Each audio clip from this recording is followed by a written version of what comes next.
ಎಲ್ಲಿ ನಿನವೆ ಪಟ್ಟಣಕ್ಕೆ ಹೋಗಿದ್ರು, ಅಲ್ಲಿ ಏನೆಲ್ಲ ಆಯ್ತು ಅಂತ ಹೇಳಿ ಗೊತ್ತಿರೋ ಮಾತು, ಹೌದಲ್ಲ? ಗೊತ್ತಿದೆ ಅಲ್ಲ? ಆದ್ರೆ ನಮ್ಮ ಮನಸ್ಸಲ್ಲಿ ಒಂದು ಭಯ ಇಟ್ಕೋಬೇಕೇನು? ಪ್ರತಿ ಸಲ ಕ್ಷಮಾಪಣೆ ಸಿಗಲಂತ ಕೃಪೆಯ ಕಾಲದಲ್ಲಿ ಕೇಳಿ, ಸರಿ ವಾಕ್ಯ ಕೇಳಿ.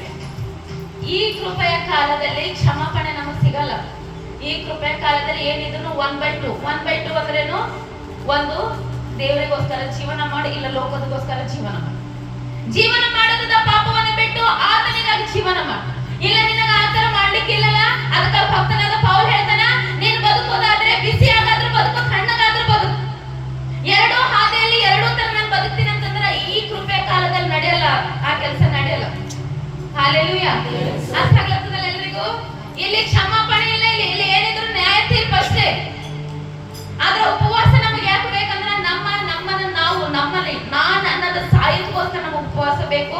ನನ್ನ ಅಹಂಕಾರವನ್ನ ಬಿಡೋದಕ್ಕೋಸ್ಕರ ನಮ್ಮಲ್ಲಿ ಪ್ರಾರ್ಥನೆ ಬೇಕು. ಹಾಲೆಲೂಯಾ. ಅದಕ್ಕಾಗಿ ಪ್ರಿಯమైన ಮಕ್ಕಳೇ, ನೀವೆಲ್ಲರೂ ಒಂದು ಅರ್ಥ ಮಾಡ್ಕೊಂಡೇನು, ಇದು ಕೃಪೆಯ ಕಾಲ. ಇಲ್ಲಿ ಕೃಪೆಯ ಕಾಲ. ಈ ಕೃಪೆಯ ಕಾಲದಲ್ಲಿ ಸ್ವಾಮಿ ಹೇಳ್ತಾರ, ನಾನು ಬಂದಿದ್ದೀನಿ, ನಿಮಗಾಗಿ ರಕ್ಷಣೆ ತಂದಿದ್ದೀನಿ, ನಿಮಗೋಸ್ಕರ ನನ್ನ ಪ್ರಾಣವನ್ನ ಕೊಟ್ಟಿದ್ದೀನಿ, ಮುಗ್ದೋಯ್ತೀನಿ. ಈಗ ನೀವೇನಿದ್ರು ಏನಾಗ್ಬೇಕು? ನನಗೋಸ್ಕರ ಜೀವನ ಮಾಡ್ಬೇಕು, ಪರಲೋಕಕ್ಕೆ ಬರೋದಕ್ಕೋಸ್ಕರ ನೀವೆಲ್ಲರೂ ರೆಡಿ ಆಗಿರ್ಬೇಕು. ಹಾಲೆಲೂಯಾ.